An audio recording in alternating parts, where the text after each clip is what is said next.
Hello, YouTube. My name is Dan, and this is the Star Wars Separatist Republic.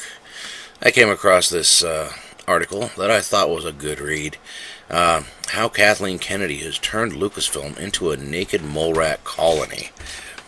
And here we have at the very top, the Force is female. We have a bunch of these social justice warrior types, all wearing their shirts that are meant to divide people into different groups so that they can feel better about themselves and what's between their legs, as if we all give a fucking shit. Okay, so let's see. The Last Jedi is not a good film. It's not a good Star Wars film. It's not even a good Star Wars story. But rather than rehash this movie's many, many failings, I want to provide an answer to this one question. How did this happen? Answer. Kathleen Kennedy has turned Lucasfilm into a naked mole rat colony. And below that we have the lovely picture of a queen naked mole rat, which bears a striking resemblance to this she-witch donkey. When George Lucas sold Lucasfilm to Disney for upwards of $4 billion in 2012, he relinquished the franchise he had controlled for almost 40 years. An idea that Lucas would remain as a creative advisor was quickly squashed by Lucas himself, saying he would only cause trouble. And that would be ideal. Ideas for a third trilogy that Lucas had already been planning were completely scrapped, of course. Their future, nice grammar there, pick the right word, dumbass. Their future of Star Wars was a blank slate, and the Lucasfilm ship needed a captain.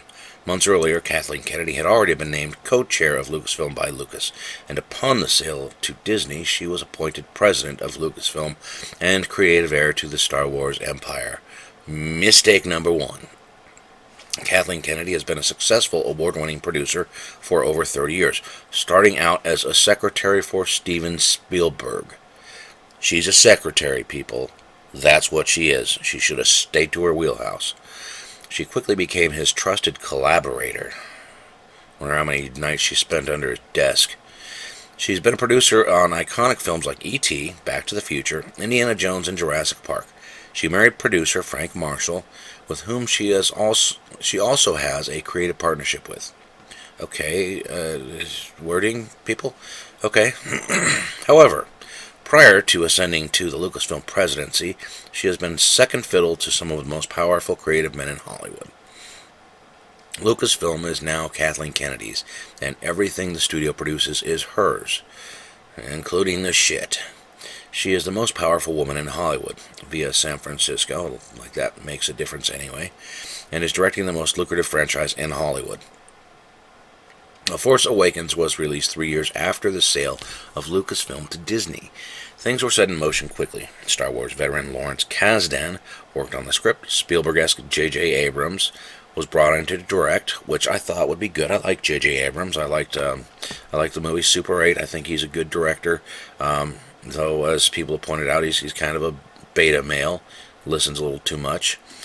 Kennedy's guidance was there, and the edict that the film's main protagonist be female was, okay, I'm not sure about that wording, but Kennedy was content to set the Lucasfilm machine in motion and oversee its operation, which is what she should have done, just set it in operation and get the fuck out of the way. This was not the case with The Last Jedi. Episode 8 is Kathleen Kennedy's film, and she has asserted full control over the creative direction of Star Wars. More on that later. Naked mole rats are an interesting species. They live in underground colonies. They are the only mammals that exhibit eusociality. Eusociality? Eusociality, okay. Eusociality, like bees and termites, meaning there is one queen who reproduces with 1 to 3 males. Oh boy, menage a trois-esque. No other males or females are allowed to breed, and in fact they remain infertile due to high stress level hormones caused by the queen stepping on their heads. Oh, Kathleen Kennedy, you freaking naked mole rat. If any female does become fertile, the queen quickly and viciously dispatches her. The non-breeding males acquire food and maintain the tunnels, and the females take care of the queen's young offspring and partake in cooperative grooming. Sounds a little weird, but okay. Kathleen Kennedy has become the queen naked mole rat of the Lucasfilm colony. Substitute the idea of breeding an offspring with the creative process and producing a film. So who are the males that Queen Kennedy reproduces with? Take a look at this list. J.J. Abrams, Gareth Edwards, Rian Johnson, Phil Lord and Chris Miller, fired.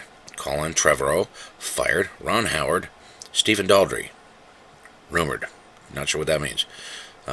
These are all the directors so far selected by Queen Kennedy suitable to mate with and birth a Star Wars film.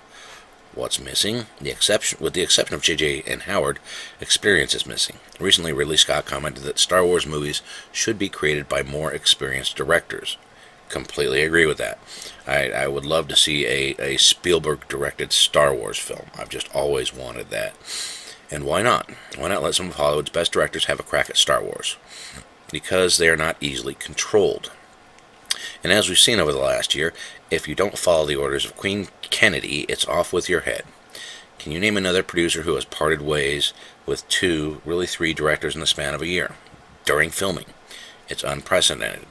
Lord and Miller were supposedly fired for not keeping to the script. Trevorrow was fired for reportedly being difficult. Didn't agree with the fucking minions. The reality is that they asserted creative control over their films, and Queen Kennedy was having none of that. Colin Trevorrow, okay. Rian Johnson, however, followed the Queen's orders to a T. That is why he was rewarded with further breeding opportunities. A new trilogy, before The Last Jedi was even released. Also unprecedented. What else do you notice about that list of directors? No women. 6 named directors and not a single woman. Now, there are not a whole lot of female directors out there, but there are some darn good ones. Catherine Bigelow has done some really, really good movies. I'd love to see her take a crack at it. So yeah, as far as all of us being sexist, fuck that. We just want someone who knows their shit. And if it's men, so be it. Someone who can actually do something. Why would Kathleen Kennedy, epitome of feminism and breaking the glass ceiling in Hollywood, not have hired 1, 2, or even all female directors for her female-driven Star Wars trilogy? Because she's a cunt? Yeah. A sexist, racist cunt. Because in the Lucasfilm mole rat colony, other females are not allowed to breed. They are restricted to the Lucasfilm story group, where they can nurture and groom Queen Kennedy's babies. The story group is also comprised of, appeasers like Leland Che, Pablo Hidalgo, yes, that jackass, who has tirelessly defended the Queen and The Last Jedi on Twitter, even though he is fully aware of its failings. It's hard to imagine, after reading his defenses, that Pablo, upon reading the Leia flying through space scene, is the type of man who would have stood up in the room and told Queen Kennedy, "That's not how the Force works." Instead, he was happy to feed the baby and tell it how good it is, rather than provide any true guidance or discipline. That's not how the Force works. I love that. The Last Jedi has Kathleen Kennedy's fingerprints all over it. She's a Berkeley-educated liberal feminist who was groomed by Hollywood men, told she had good ideas, and was given powerful positions without having to do all that much. Kind of like Rey. I agree. All the men in The Last Jedi are cowards, failures, inept, or suffer from toxic masculinity. Now, on that, Poe Dameron, I always thought that this guy, when I saw The Force Awakens, I thought, okay, this is going to be like the next Han Solo character. I loved his cockiness. One of his first lines upon being captured was, "Okay, who talks first? Do you talk first? Do I talk first?" I thought that was brilliant. He was this arrogant ass, and he didn't take shit from anybody. And of course, they ended up just going on and not doing anything with his character development and just neutering that character along with Luke in the next movie, which sucked because I really liked Poe. I thought he was a good character. I thought he could have been made into a good character, rather. Moving on, it's the mindset of an arrogant woman who for years has put up with men around her. Remember, Hollywood is a cesspool, and believes herself to be some beacon of feminine light in the darkness.